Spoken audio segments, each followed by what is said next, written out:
Hello student, कैसे हैं आप। नेक्सस एजुकेशन पॉइंट में आपका स्वागत है। हम हाजिर हैं एक नई वीडियो के साथ। आज हम बात करने वाले हैं एमपीएस 002 अंतर्राष्ट्रीय संबंध, सिद्धांत एवं समस्याएं, इग्नू यूनिवर्सिटी। आज का टॉपिक है शक्ति के विश्व पदानुक्रम में यूएस की वर्तमान स्थिति बताइए।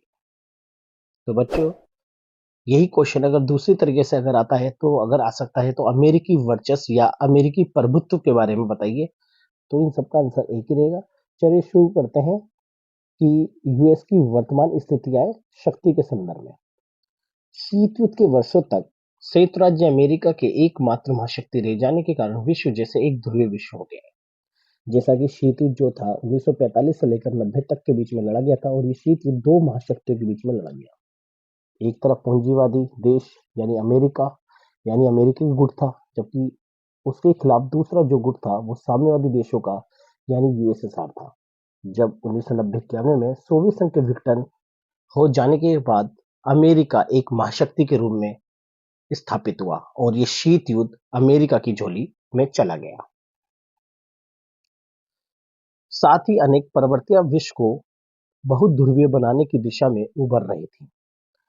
जब न्यूयॉर्क पर 2001 में आतंकवादी आक्रमण के विरोध में अमेरिका ने अफगानिस्तान में सैनिक कार्रवाई करके उत्तरी गठबंधन को सत्तारूढ़ करवाया था, यानी जब 2001 में जो तालिबानी यानी अल कायदा आतंकवादी जो संगठन थे, उन्होंने अमेरिका के विमानों का अपहरण करके न्यूयॉर्क पर और पेंटागन पर जब आक्रमण करा था, यानी उन जो विमान थे उनको निशाना बनाया था, तो उसके विरोध में अमेरिका ने अपने वर्चस्व को स्थापित करते हुए अफगानिस्तान से तालिबानी शासन का अंत करा, यानी जो उत्तरी गठबंधन था उसको सत्तारूढ़ करवाया।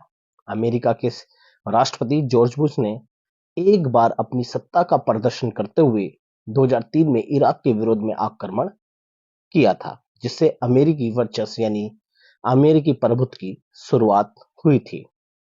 वास्तव में अमेरिकी प्रभुत्व की अवधारणा यानी शक्ति के संदर्भ में यूएस की जो वर्तमान स्थिति है उसके अर्थ के रूप में अगर देखें, वर्चस्व वास्तव में विश्व शक्ति संतुलन किसी एक देश के पक्ष में होता है, और वह सैनिक, आर्थिक और सांस्कृतिक रूप से संपूर्ण विश्व को नियंत्रित और निर्देशित करता है। तो ऐसी स्थिति को ही वर्चस्व कहते हैं। तो शीत युद्ध के बाद अमेरिकी वर्चस्व स्थापित हुआ और अमेरिका ने विश्व के सभी देशों की अर्थव्यवस्था को अपनी अर्थव्यवस्था से जोड़ा और अपनी अर्थव्यवस्था से विश्व के अन्य देशों की अर्थव्यवस्था को नियंत्रित और निर्देशित किया। वर्चस्व को अंग्रेजी भाषा में हेगेमनी कहते हैं। जो प्राचीन यूनान में छोटे छोटे नगर राज्यों में एथेंस सबसे अधिक शक्तिशाली था, और एथेंस की शक्ति को प्रकट करने के लिए हमने हेगेमनी शब्द का प्रयोग किया, तथा शीत युद्ध काल के उपरांत अमेरिका की शक्ति को प्रकट करने के लिए वर्चस्व शब्द का प्रयोग किया जाता है। अर्थात जब अंतरराष्ट्रीय अर्थव्यवस्था किसी एक देश के ध्रुवीय में रहती है और वे देश अपनी मनमानी करता है, तो इसे ही वर्चस्व कहते हैं। अतः शक्ति के विश्व पदानुक्रम में यूएस की वर्तमान स्थिति को उदाहरण सहित निम्नलिखित बिंदुओं की सहायता से हम समझ सकते हैं। पहला है प्रथम खाड़ी का युद्ध।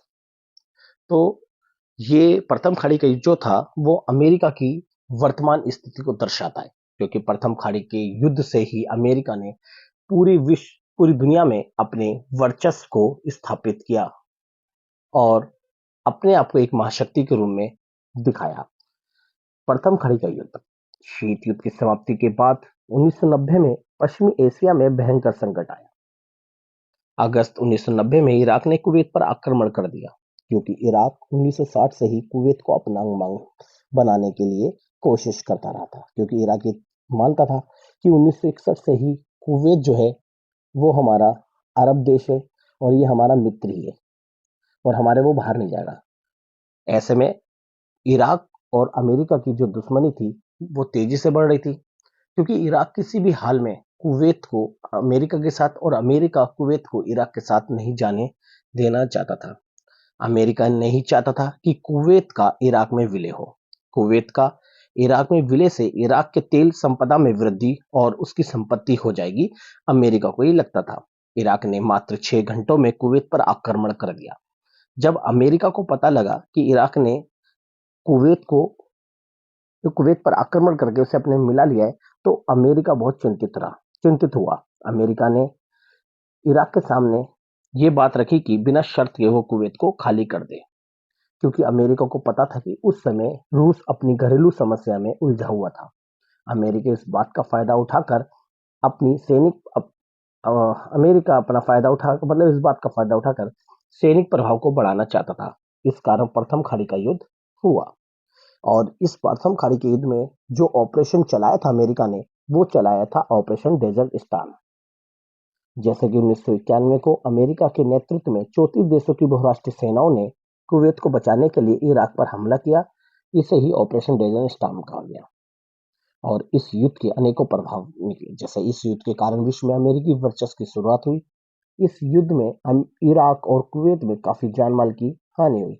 विश्व में अमेरिका का दबदबा स्थापित हुआ, जिससे अमेरिकी वर्चस्व स्थापित हुआ, क्योंकि इस तरह से अमेरिकी शक्ति की शुरुआत हुई। दूसरा है 9/11 की घटना। जी, 9/11 की घटना एक विश्वव्यापी आतंकवादी घटना थी, जो विश्व को अपनी घटनाओं से मतलब इस जो आतंकवादी जो गतिविधियां करी थी, इससे पूरे विश्व को हिला दिया था। तो 9/11 की घटना क्या थी? 11 सितंबर 2001 को अरब देशों के 19 अपहरणकर्ताओं ने 4 अमेरिकी व्यावसायिक विमानों का अपहरण किया। अमेरिका के विश्व व्यापार केंद्र को निशाना बनाया, जिसमें से 2 विमान न्यूयॉर्क में स्थित विश्व व्यापार केंद्र उत्तरी और दक्षिणी टावर को निशाना बनाया। ये विश्व व्यापार केंद्र 110 मंजिली जुड़वा इमारत थी। और तीसरा विमान वर्जीनिया के खेतों यानी वर्जीनिया में स्थित पेंटागन यानी अमेरिकी रक्षा जो विभाग है, यानी रक्षा विभाग का जो मुख्यालय है, उसको निशाना बनाया। इस दुर्घटना में लगभग 3,000 लोग मारे गए।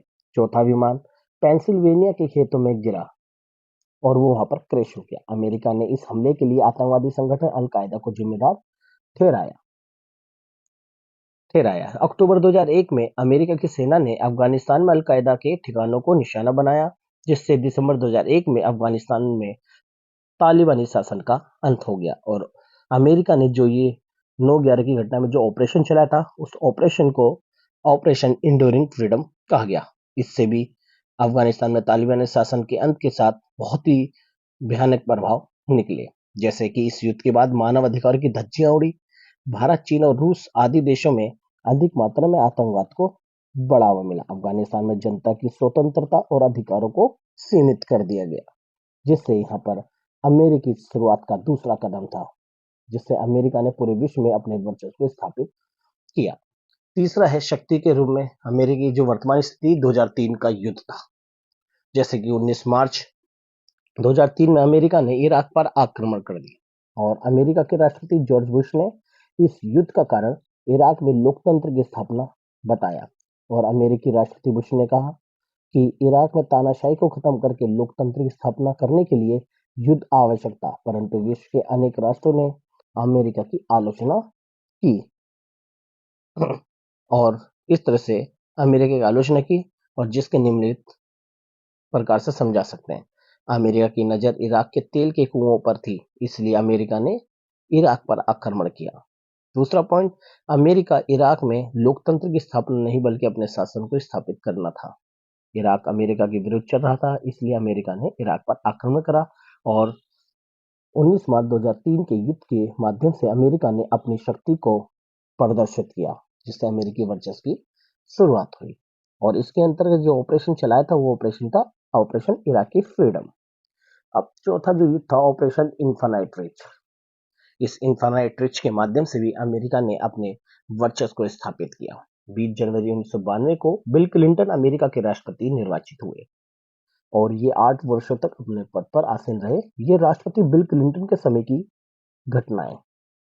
जब 1998 में नैरोबी यानी दक्षिण केनिया के अंदर और दार अस सलाम तंजानिया में अमेरिकी दूतावास हैं और उन दूतावासों पर बमबारी हुई। इसके लिए अमेरिका ने आतंकवादी संगठन अल कायदा को जिम्मेदार ठहराया, जिसके जवाब में अमेरिका ने ऑपरेशन इन्फिनिटी रिच के माध्यम से अल-कायदा के ठिकानों पर क्रूज मिसाइल से हमले किए, परंतु अमेरिका ने किसी की कोई परवाह नहीं की और ये अमेरिका की मनमानी की शुरुआत थी। तो इस आधार पर हम कह सकते हैं कि अमेरिकी शक्ति वर्तमान विश्व राजनीति में सबसे अहम भूमिका निभाती है और अमेरिका का प्रभुत्व स्थापित है। इसके अलावा अमेरिका के शक्ति के संदर्भ में यूएस की वर्तमान स्थिति में अन्य कारण भी अपना योगदान देते हैं, जिससे अमेरिकी वर्चस्व और उसकी शक्ति को बढ़ावा मिला। जैसे कि अमेरिका एक परमाणु संपन्न देश है। इस आधार पे अमेरिका एक विश्व शक्ति के रूप में स्थापित है। दूसरा, वैश्विक अर्थव्यवस्था, विश्व की अर्थव्यवस्था से अमेरिका की अर्थव्यवस्था स्थापित है और विश्व की सारी अर्थव्यवस्था जो चलती है वो अमेरिकी अर्थव्यवस्था के माध्यम से ही चलती है और अमेरिका अपनी अर्थव्यवस्था के माध्यम से विश्व की अन्य देशों की अर्थव्यवस्था को नियंत्रित और निर्देशित करता है। इसके आधार पर सैन्य आधार पर स्थिति, अमेरिकी वर्चस्व जो है सैन्य आधार पर भी है, क्योंकि अमेरिका की जो सेना है बड़ी खतरनाक है और इनके पास परमाणु हथियार और बहुत सारे जो आइटम बम और राइफल और बहुत सारी जो बंदूकें यानी जो गन है वो सारी ऑटोमेटिक टेक्नोलॉजी पर आधारित है। यूएस की निकटवर्ती संगठनों में बहुत अच्छी स्थिति है, जैसे कि इसके यूरोप के देशों से अच्छे संबंध है और यूरोप से खुलकर ये व्यापार को बढ़ावा देता है, जिससे अमेरिकी वर्चस्व तेजी से बढ़ा। और संयुक्त राष्ट्र संघ में इसकी स्थिति बड़ी मजबूत है, क्योंकि संयुक्त राष्ट्र संघ की सुरक्षा परिषद की स्थायी सदस्यता में अमेरिका भी है, ताकि अमेरिका के पास जो भी फैसले लेने होते हैं वो सुरक्षा परिषद के माध्यम से अपने हित के लिए फैसले लेता है और अमेरिका के पास वीटो पावर की शक्ति है। और तकनीकी क्षेत्र में अमेरिका अव्वल है, क्योंकि अमेरिका के पास उच्च टेक्नोलॉजी है, प्रौद्योगिकी है, जिसके आधार पर अमेरिकी वर्चस्व तेजी से बढ़ रहा है। तो ये सारे जो कारण पढ़े हमने अमेरिका की शक्ति के ऊपर है, जो कि शक्ति के संदर्भ में यूएस की जो वर्तमान स्थिति बड़ी मजबूत है और अमेरिकी वर्चस्व और प्रभुत्व पूरे विश्व में फैला हुआ है। तो ये टॉपिक आप अच्छे से कर लीजिए। अगर आपने अभी तक हमारे चैनल को सब्सक्राइब नहीं किया है तो हमारे चैनल को सब्सक्राइब करें, बेल आइकन जरूर बजाएं ताकि हमारी आने वाली वीडियो का नोटिफिकेशन आपको आसानी से मिल सके। लाइक, कमेंट, शेयर करना ना भूलें।